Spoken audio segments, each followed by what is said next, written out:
we do have a beer here, not the water. We do have one. Thank you, thank you, thank you. Hope it didn't get shooken up. We don't need foam all over the place. Here we go. You just seen earlier, Southern Tier. On the crooked side here. But that's the brew, 8 days a week from Southern Tier Brewing Company. They got 3 locations. They did fantastic. This brewery. This is a blonde ale with 4.8% alcohol by volume. Brewed and canned by Southern Tier Brewing Company, Lakewood, New York. Why the hell not? Why the hell not? Alright. And that's the brew there. I do have some information on them. Somewhere in one of my pockets here. Hold on. Wasn't one of my pockets here. I got it. It's here. Hold on. Bear with me. I did some due diligence on this. And looks like a fine brew. Alright. So here's what I got for some information on this Southern Tier Brewing Company. The headquarters are in Lakewood, New York. Lakewood, New York is in the southwestern part, almost pretty close to Lake Erie. And you all know about the Great Lakes, Lake Michigan, Lake Erie, Huron, all those big lakes out there. This is pretty close to Lake Erie, which isn't too, Cleveland's right on Lake Erie. It's not too far from that, Lakewood, New York.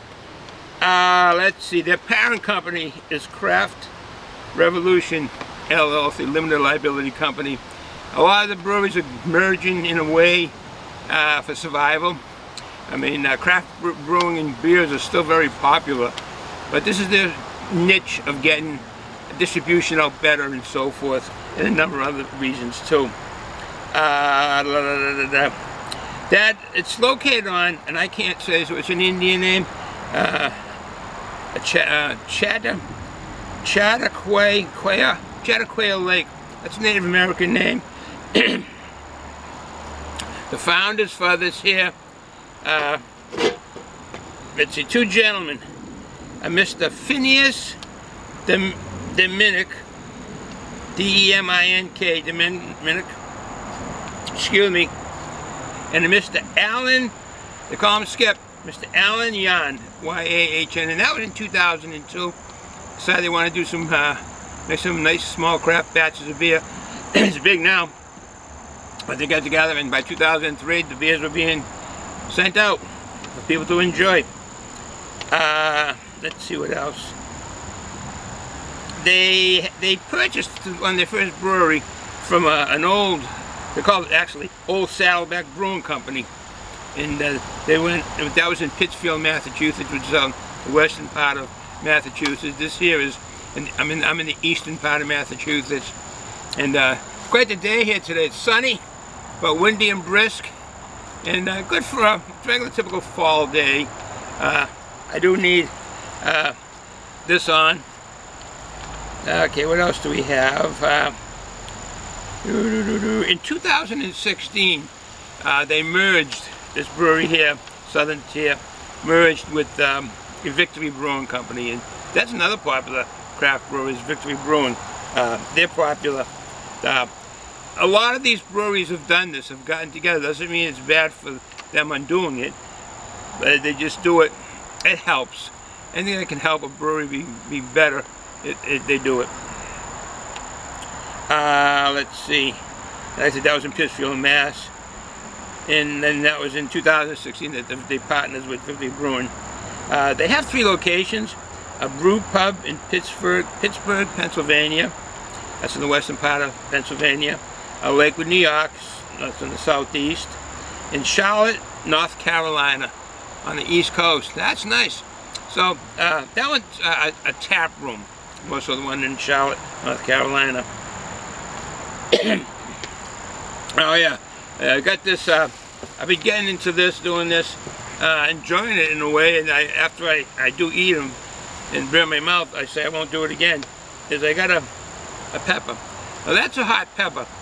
My loving wife picked up, I think, 4 peppers, and that's a hot. She got all hot. It doesn't look like it. I mean, it looks like those regular, when you have your pepper and eggs, the green peppers. That's what that looks like. It says it's hot, but we'll see. I do heat them towards the end of the video. I do have water ready just in case it's that hot. All right, do I have any other information on this here?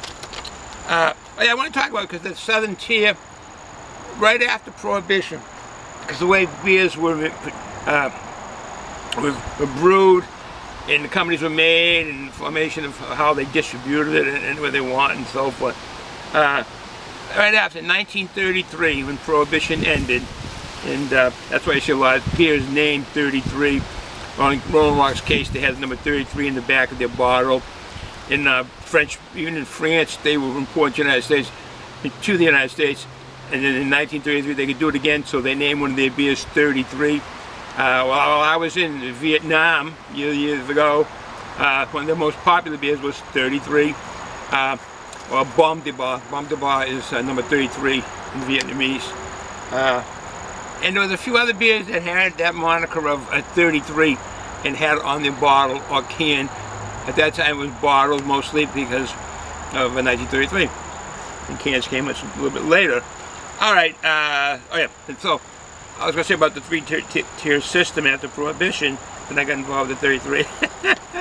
I get on that tangent sometimes, and different tangents, and I go way out. Alright, so the three tangents, I mean, the three tiers of beer, and I haven't even had a beer yet, honestly. I haven't had any alcohol. The three systems are basically your importers / producers.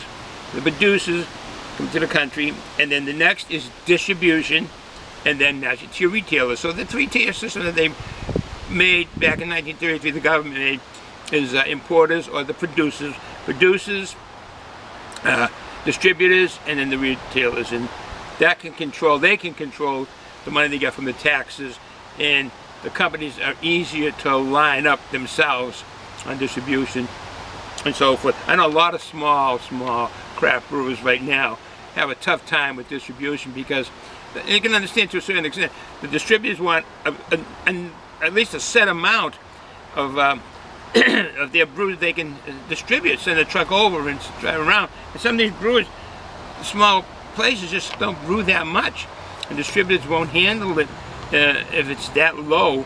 And I can understand, you know, you need to make money, but I know money is in everything in the world.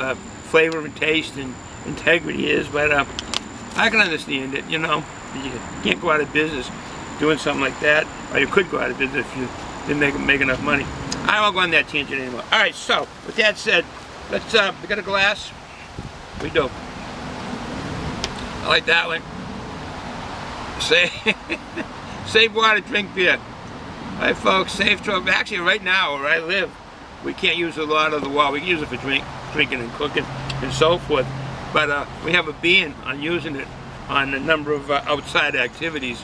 I don't know what happened, the drought, everything this past summer, and this is the first time we've had bans.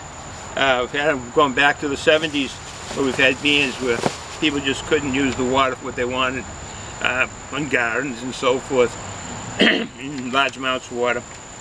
Alright, so the beer that was washed off.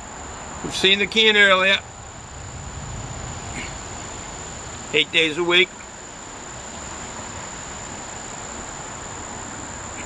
Get it up there. This is a blonde ale, so it should look light colored.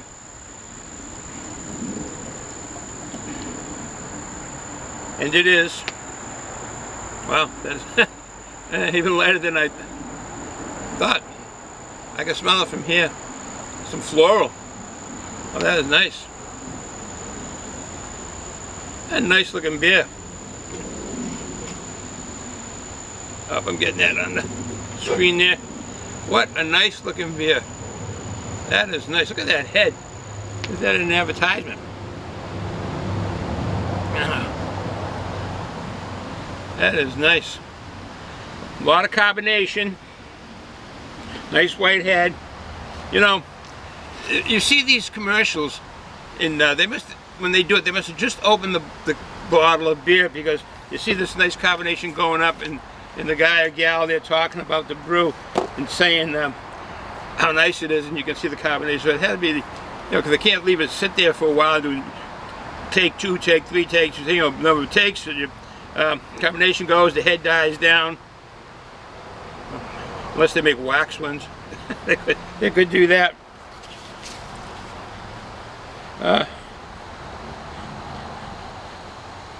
I'm getting like a lager, like a biscuity type. Wow, surprised. This is an ale. That's an ale. You're getting a biscuity type aroma.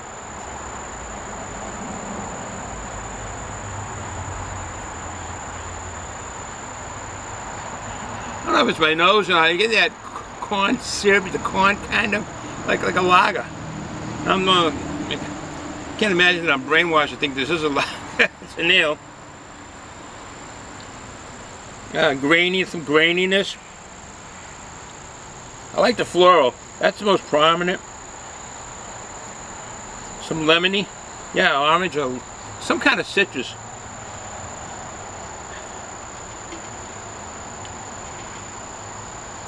Sweetness, not like a melon. Orangey. Maybe grapefruit. Some kind of citrus fruit. And floral. Oh, the aromas are nice in there. It's nice smelling. But now it's time to taste.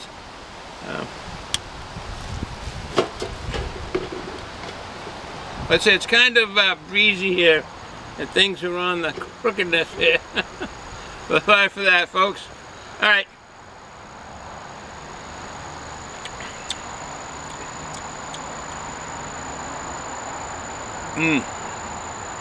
Smooth. And even fall like the lager of being crisp. It's fall, so you get those crisp, when I drink a nice crisp beer on a nice fall day, and that's what we have here.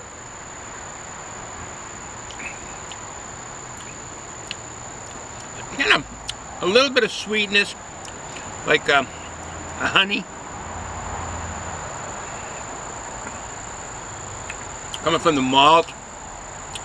I couldn't get the names of the hops that are in this, but Centennial is one of them, so I did find there were two different hops in this, and should have some notes on that.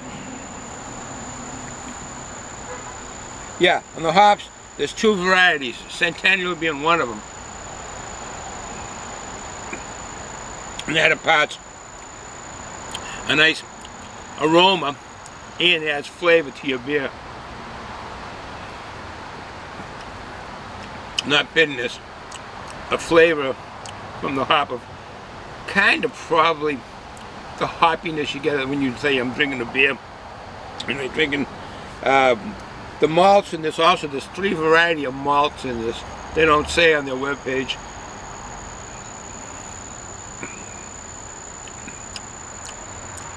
I mean, there's no bitterness. I mean, a beer bitterness, but not the bitter from the hops.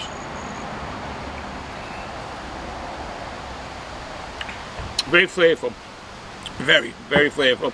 I do have these for later. These are my nuts, but not my real nuts. These are my nuts there. Alright, a little humor. Alright. Would I get this beer again? Yes, I would. Or ale. I would get this ale again. It's pleasantly drinkable. And at 4.8%, you could put down a few, sitting around with family and friends and fellow workers, and push down a few of these while you're eating some of these, or a snack of your choice, or hot peppers, which I'm going to eat in a minute or two, and wash it down like this. Look at the color on that. Look how light that is. It looks like a Coors beer in a way, or one of their light beers like Narragansett Light or Bud Light. Yeah, like a Bud Light. But this has more carbonation than those beers do. And this has nice flavor. More body to this than a regular, your light beers when you count your calories.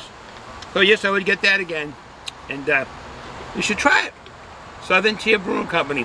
3 locations, so it should be pretty well on the eastern side of the Mississippi River. This should be there. I don't know what the distribution is, but definitely it's going to be in a lot of the states on the eastern side. I don't know if it'll make it down to Florida, but it could. It could. Okay, this is becoming a regular central part of the video. It's supposed to be hot, so let's see.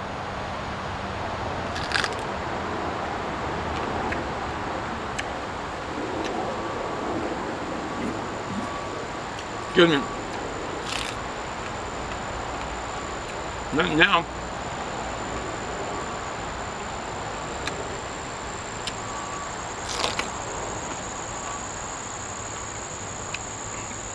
Tasty.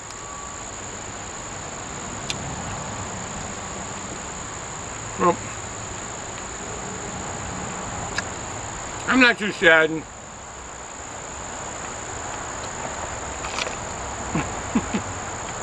This is the way of eating my vegetables. And my mom always said, eat your vegetables. I try to make them look small in my supper dish.